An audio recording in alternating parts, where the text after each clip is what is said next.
My name is Professor and as usual, I'm going to be your host for today. And I would like to welcome you to our Breaking the Political Barrier of this morning's discussion. I'm glad here I'm having Honorable Dan Lukorito. We were here on Monday, and I felt like due to public demand and due to the way things are moving on, I will, let me engage him once again, because there are some of the things that we did not tackle, and you know very well that as days goes by, hours, days, minutes, things normally happens that needs a lot of discussions. And I also told you that we want to do more of the interviews, more of discussions, more of the panel discussions, and like the individuals, so that we can hear from this other side of the leaders. Now, I want to give him time to introduce himself, tell us who he is. For the second, third, or fourth time, tell us what he wants to be or why he's feeling like he wants to be that person before I come back so we can jump into our discussion. Honorable. Welcome. Thank you. Happy New Year once again. Thanks for inviting me once more. I'm glad to be back here. Welcome. And you told me, you said I introduced myself again. These people already know me, but I'll do it anyway. For the sake of those who are watching for the first time. Yes, my name is Dan Lukorito. Although Bonnie has recently started calling me Honorable, I hope it comes to pass. I'm a financial consultant. I work with one of the insurance companies here in Nairobi. I'm a former high school teacher and principal. I used to teach English literature. And I taught up to, I left the year Mutula Kilonzo was the Minister of Education. And the reason I left teaching is there are things I could not agree with. For example, you remember the story of My Dress, My Choice, where a whole cabinet minister stood up and asked us, you want a young girl to dress in a long skirt. What is your intention? From my own background, I believe, and I was brought up to believe. And I was taught by very strict teachers, by the way. I want to maybe just mention two before we go on. Back in primary school, I went to Lugulu Boarding Primary School. I was taught by a very tough lady called Mrs. Watima.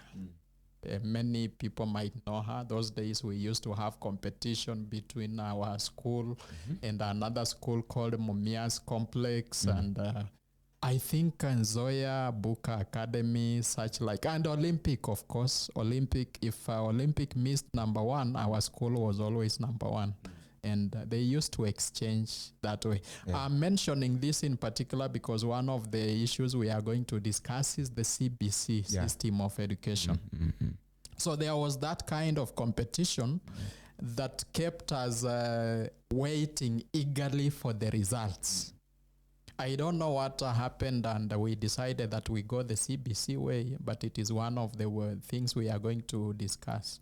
So there I was taught by that tough lady plus many other teachers. I really appreciate them for shaping me into what I became. I then joined Kakamega High School for my high school education. I was there during, we had another tough principal.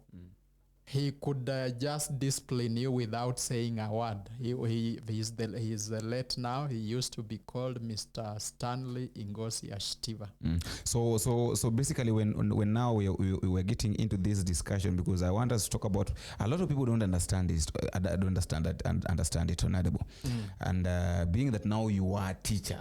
Yes. Before now getting into starting doing your other things, you are a teacher. Yes, I was a teacher for 13 years. 13 years, a principal for that matter. I was principal for 4.5 years. Yeah, so you understand the challenges. I understand those challenges of the old education system. I understand them quite well. What I'm not able to really understand, possibly because I've been out of teaching for a number of years. I left teaching in 2014, and a lot could have changed in between with the coming of the CBC system of education. But I also have children in school, so I have an idea. One of the things I learned about the CBC is that nowadays even we parents also do homework. Yes, despite the fact you see you come from work very late and tired, and you can imagine living in Nairobi like some of us. Then a child has been sent home the teacher has told the child, come tomorrow with banana fibers. We don't grow bananas here in town. Or maybe chicken feathers. Where do we get chicken feathers at night? Okay, that is just a by the way. But of great concern is I have a child who just did grade 6 last year. So we were expecting some kind of transitioning, let me call it transitioning to grade 7. And the schools opened this week. And what happened is they were just told to report to school and move on to the next class without even getting results.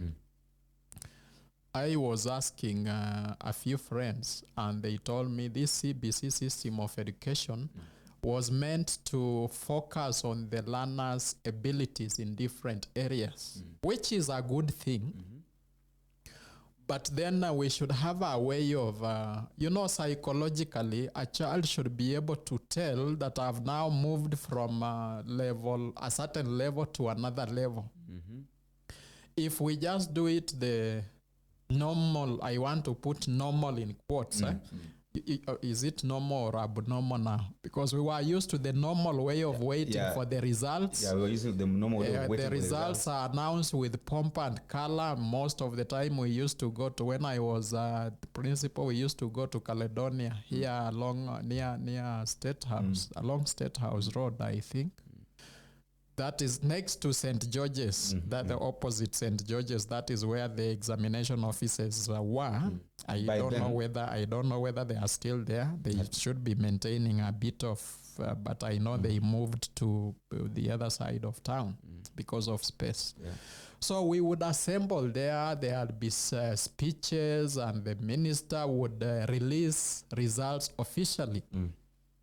Or if it was during Magoha's time, for example, he used to go and announce the results in some school, in the counties and so on, in the spirit of devolution. So even this year, we were expecting something of the sort, something like that. The Minister of Education to come out clearly and say now, yes, the grade 6 results, or maybe the grade 8. There are 2 classes that are transitioning this year. There is the grade 6 and there is the grade 8, which is now I think the junior secondary school. I think they should now be moving to senior secondary or something. I'm not very sure. Now the grade 8 is supposed to go to grade 9. Grade 9. And then the grade 6 is supposed to graduate to grade 7. Grade 7. In which they are supposed to have their own school, or initially. This system was the brainchild of Professor Magoha, when he was the Minister of Education. And at some point, I think we needed him alive. I think if he was alive today, we would be very clear. Yeah, we don't have this But the way things are now, it appears like very few people know exactly what was in his mind. But Honorable, despite the fact that we are saying that a lot of people don't understand what was in Magoha's mind, of course, when someone comes up with an idea, he needs to be given time maybe and room to complete what he started, because he's the person who knows why. And we also have to accept that Magoha had got the PSS. So don't you think that maybe he leaked to the PSS what the plan that he had? It is possible. It is possible. You know, this is a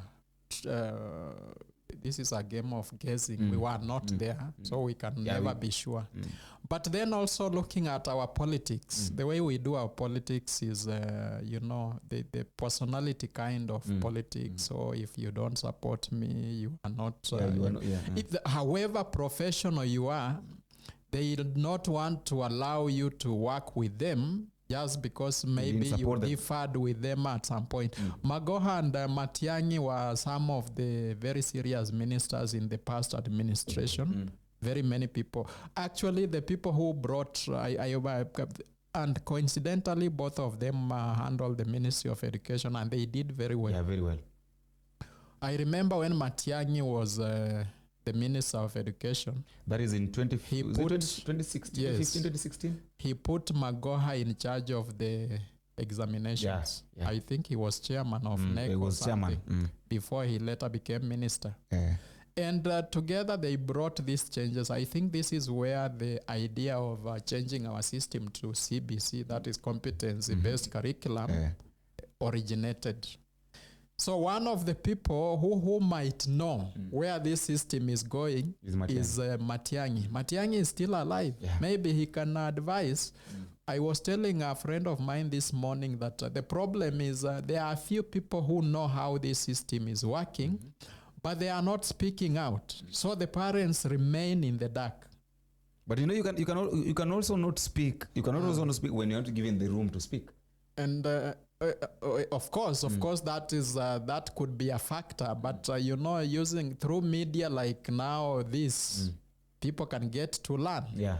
I was just listening to one of the parents who was making a joke out of it, that now the children have been told to go and move to the next class as they wait for the results. So what will happen to those who have done their Form 4 exams? Are we going to tell them now you go join university or college, the results will find you there? That is the challenge we are going to have. One more thing. Remember this year, secondary schools are not admitting Form 1 students. For the first time, we are going to have only Form 2, 3, and 4. So we are going to only have three forms in high school. There is a question that people are not addressing. What will happen to the teachers who are to handle Form 1? Are they still going to be on salary? But I think Honorable, the teachers you find that in high school, you are also a teacher. Maybe during that your time, you used to do it different.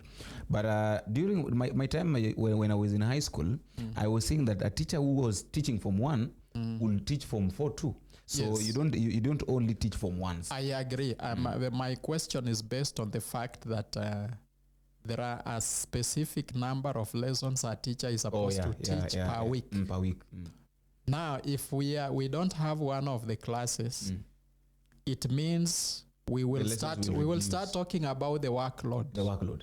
And we will start looking at their pay. Why are we paying you this much when you are not handling the workload that you used to handle that time? That is just one of the things that might come out. But I'm not saying I know everything. I'm just thinking these are some of the things that it might be a good thing in the sense that now with the reduced workload, teachers will have more time of contact with the learners, and therefore they are likely to impact them more. That is on the high school section. Because they have few students to handle. Fewer students to handle. Yeah. But then I was also looking at it this way. There are some schools that still don't have classrooms. True. And then there are vacant Form 1 classes in high schools. I don't know if it would have been wiser for this grade 9 to be moved to high school so that we reduce on the cost of building new classes in that particular, is it now junior high school or is it senior? I'm not even sure. You see, this is a matter of resources. And we are one of the countries that is struggling when it comes to having resources. We are operating on loans. Yeah, on loans. We are not like a country like Botswana, for example. You know, Botswana have built their reserves, so they can do something using their own money. Their own money. But for us, even the classes that we are building, the president has to possibly go out and ask for a loan or a donor. Any project that they are doing. And it is not because Kenya doesn't have money. Remember, this discussion has been going on for a long time. One of the things we know is that previous regimes have always borrowed money. And the projects they said they have done, they have used that money on, don't exist. When you go to the ground, they don't exist. In this country, we know of schools which are there in name. There is a gate very well nicely painted. There is a signboard there showing this is such and such a school. But when you go there, there is no school. And in the same school that doesn't exist, there are members of staff. There are teachers. A board of management. Yes, there is a board of management. There are teachers who are purportedly have been posted to those schools, and therefore they are on payroll somewhere. So there are people who are being paid. Are they then I think they are the ghost workers that we have been talking about. Now they call them the ghost teachers. The ghost teachers. There are ghost students in that school, and they get bursary every day, every year. Yes, they get bursary. So the checks are written to those schools which don't actually exist. That is the problem. Now we have, this one comes out, remember when we were discussing about the issue of leadership. Our leaders represent us. They are the real picture, a microcosm of what we are as a people. So if we are able to run God's schools, it means we've become liars, right? So do we have to blame our leaders in big positions when they become liars? Because they are just our representation. We have moved from Zakayo to Kasongo. Now I'm hearing they are saying Kaongo. Yes, that kind of thing. Is it surprising that we have leaders that are ranked as the most corrupt in the world? It is not a surprise. It's not a surprise to have a leader, to have leaders. Listen, we have having leaders who are considered most corrupt people in the world because of the way even look at the way now things are happening in the country right now. And you've just mentioned something in the education sector when we're talking about education and building of school or classes. I think one of the reasons why is making these people feel like it is going to be I don't know whether it's going to be a burden or what, but take a look at this, that you have a primary school, and this primary school doesn't have a high school. And there is also a primary school which has a high school. Like where I was learning, my primary where I learned was different. They didn't have a high school. And then now after going to high school now, the high school where I went, there was a primary school of the high school.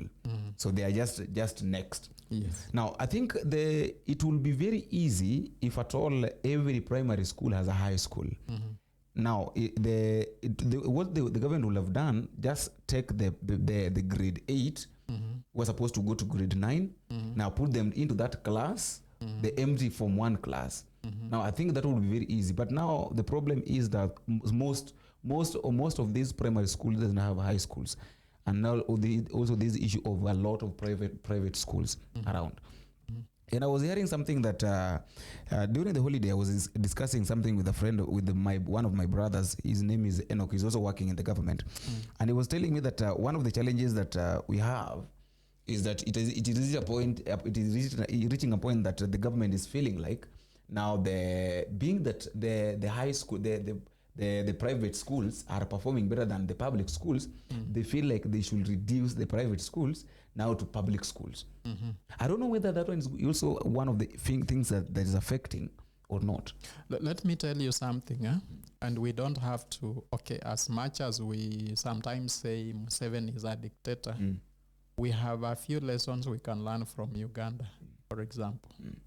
If you go to Uganda, the government has let the private sector to invest in schools, in the education sector.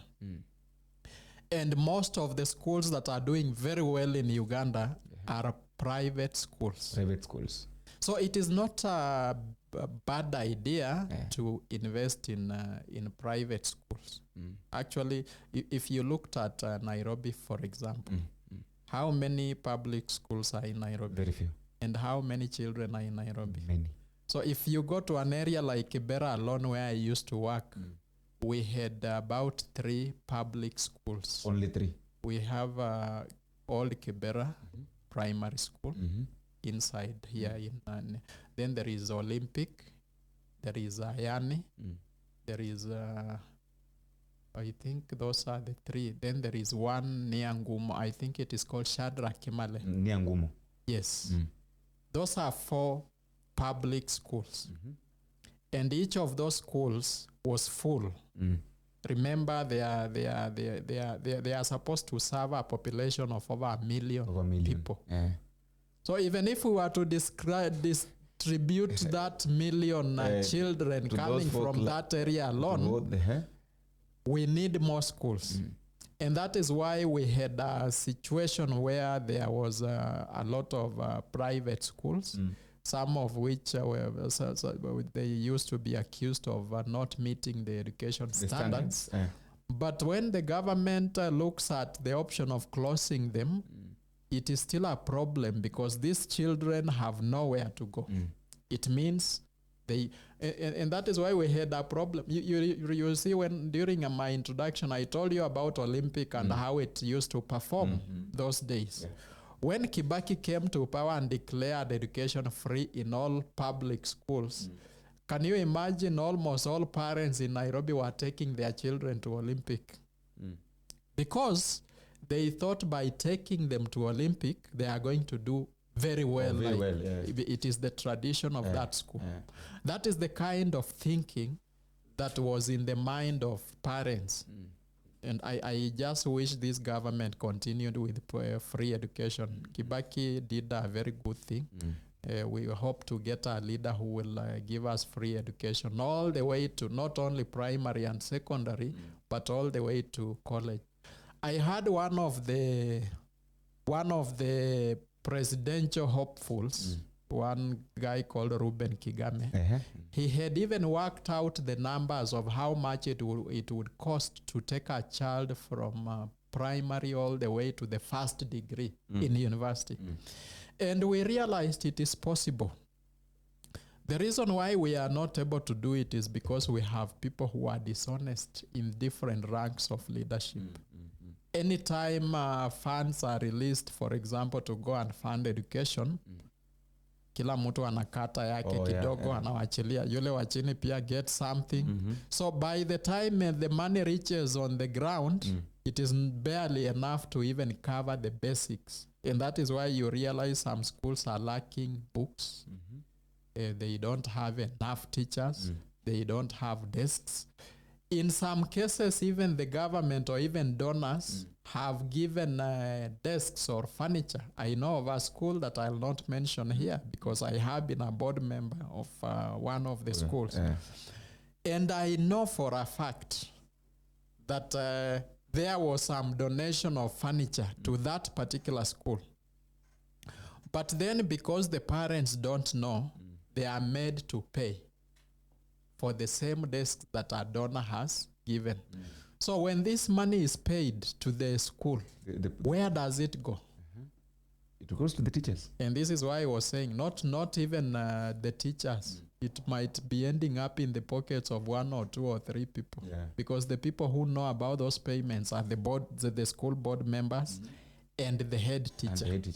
And possibly the secretary.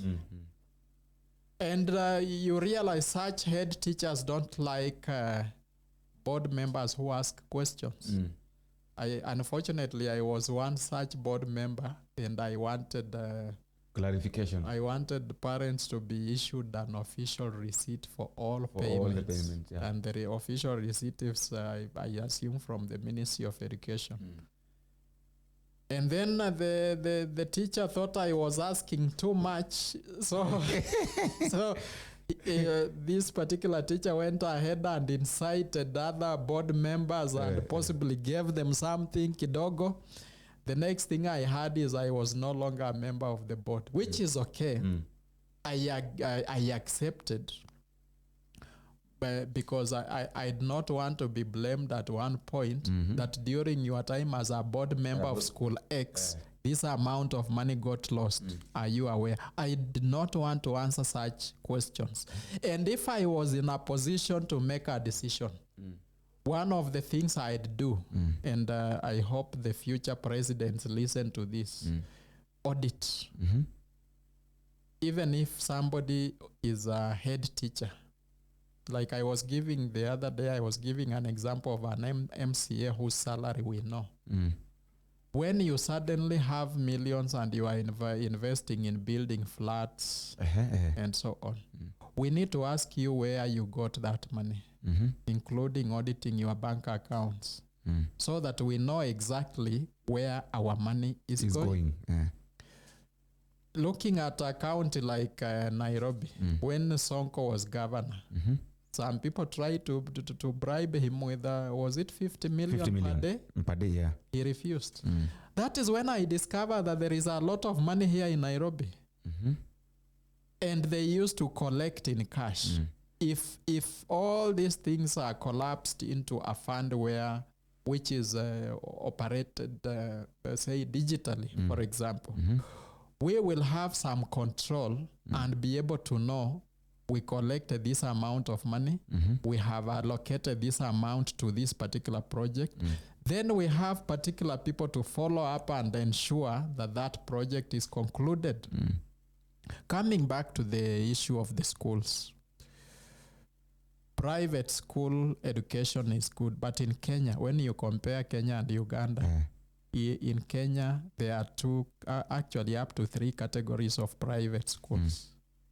There are schools in slum areas that are wrongly referred to as private. You know, when you say private, it comes with a cost. Yeah, the cost, yeah. I know of a school like, it is called St. What? Turi. You know, Turi parents pay up to 1 million shillings per term. And the kids are flown to school in helicopters. You should visit that school one during opening. The helicopters and the V8s. And the V8, the kind of vehicles that get in there. You cannot see a Pro Box. Schools like Moi Kabarak, it has both primary, secondary, and college. The kind of fees that is paid in such schools is so high. But of course, they're not schools that you can just, if you are a normal parent, you can cannot manage. Now, who is a normal parent? Now, that is now where Now, I was coming to another category of private schools. A place I mentioned, like Kibra, where I used to teach. There are schools that are referred to as private schools. In fact, sometimes we could not really know which name do we use. Because these are schools that are charging maybe a daily fee of 100 shillings. A daily fee? Or maybe 1,000 shillings per month. That is 3,000 shillings per term. That is equal to 9,000 shillings every year. Where do you place, which category do you put such a school? 100 schools, 100 shillings in a day? Yes. And then? There are those who are charging per month 1,000 shillings. And then there are those who so if you calculate that, it comes to around 9,000 shillings per year. And it is categorized again as private school. Now Does it make sense? That one is a private school that is there to help. It is there to, yes, community. In fact, we used to use the word community schools. Yeah, now is a community school. And when you go to such schools, you realize in most cases, those fellas teaching there, most of them are not necessarily They are volunteers. They are volunteers and not necessarily TSC teachers. In the past, before licensing of teachers began, anybody who had gone beyond Form 4 would apply and get a TSC number. But when that strict regulation came, it became necessary that you have to have done some education units in college. And that is why even those students who have studied, say, BSc in university, they have to go back and do, what do they call it? Is it the internship? Is the internship?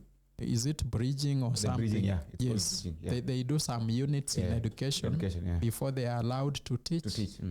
Not because they don't know what they are supposed to teach. They know, but for the sake of licensing them to teach, they have to go through a certain course that includes maybe people management and so on and so forth, so that they are licensed to teach. So the method of licensing changed. But even those people who are teaching without necessarily having done those courses, you realize were very good teachers. We had people like Professor Karega Mutai, who was our PS for education for a very long time. By the time you were the principal. And then before before and during that. And during the time, He was a very good teacher himself. And when you look at his education, especially the lower levels, it is a bit inconsistent. You know, there are people who grow up in families that are not able to necessarily take them directly to university to do the course they want to do. But when you give them practically something to do, they are very good. Those are the kind of people I'm talking about. Yeah? So those are the challenges that are there in our education system. I like the way that there is a lady called Muthoni Ouko. Muthoni Ouko was our chief for education here in Nairobi. And by the way, Muthoni was my schoolmate, my college mate at Moi University. She was my student leader. And she has done quite a lot of research and a lot of work in the education sector. She's one of the people who understand what this system is about.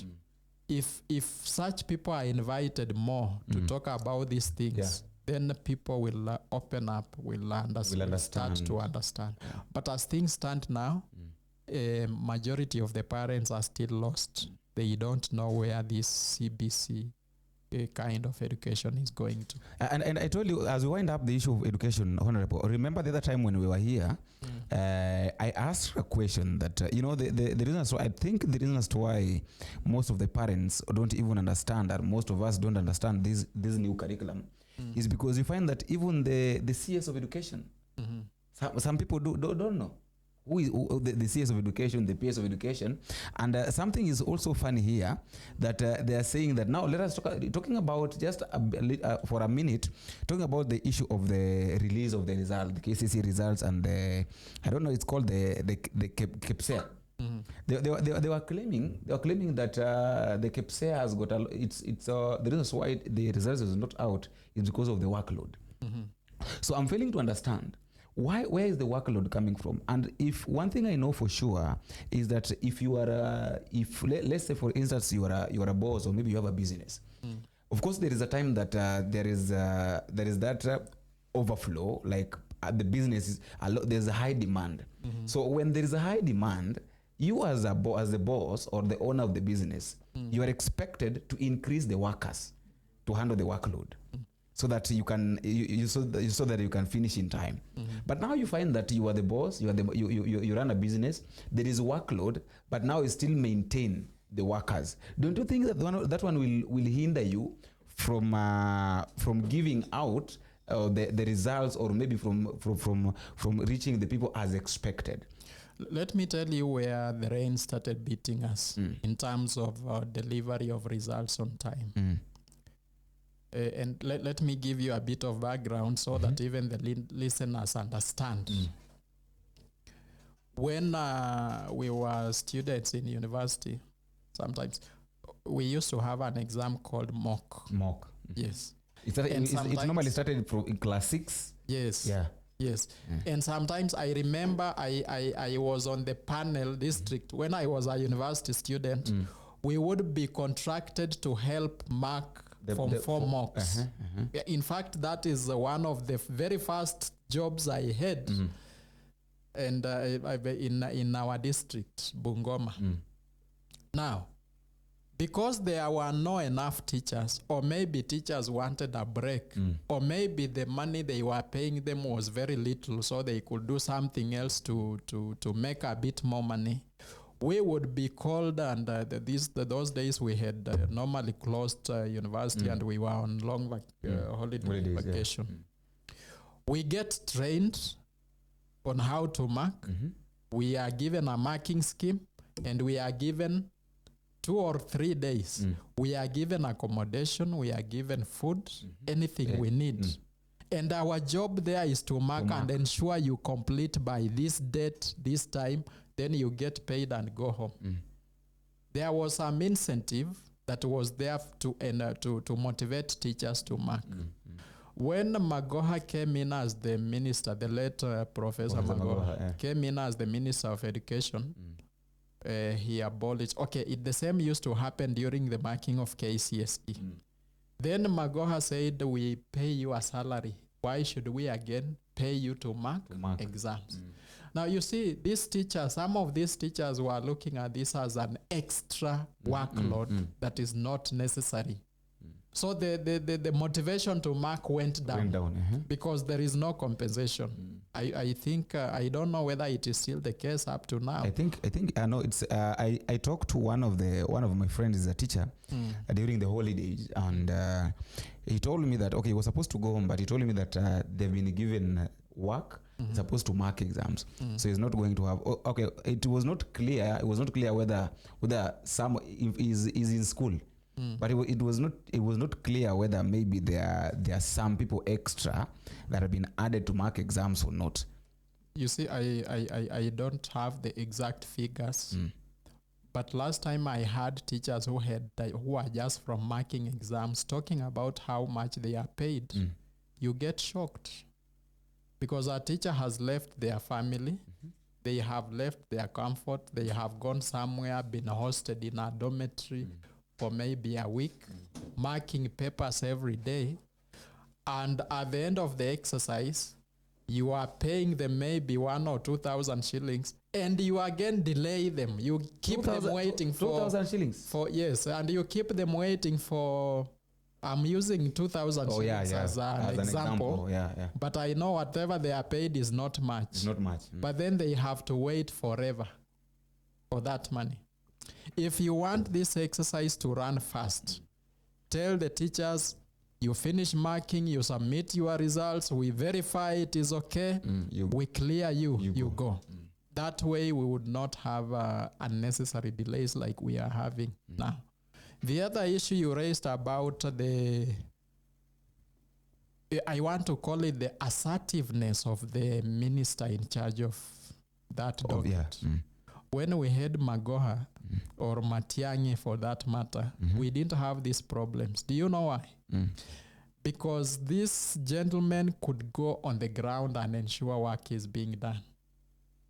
When we got a minister called this one who left before Gamba came, Machogu. Machogu made a joke out of the education ministry. But then I don't blame him. Machogu was a career district officer. He didn't have any credentials in terms or experience in education sector. You know when you want somebody who delivers, you look at two things. One, is this person trained in the area? Or even if they are not trained, do they have some experience in that area? I don't think Mashogo had any experience in the area of education.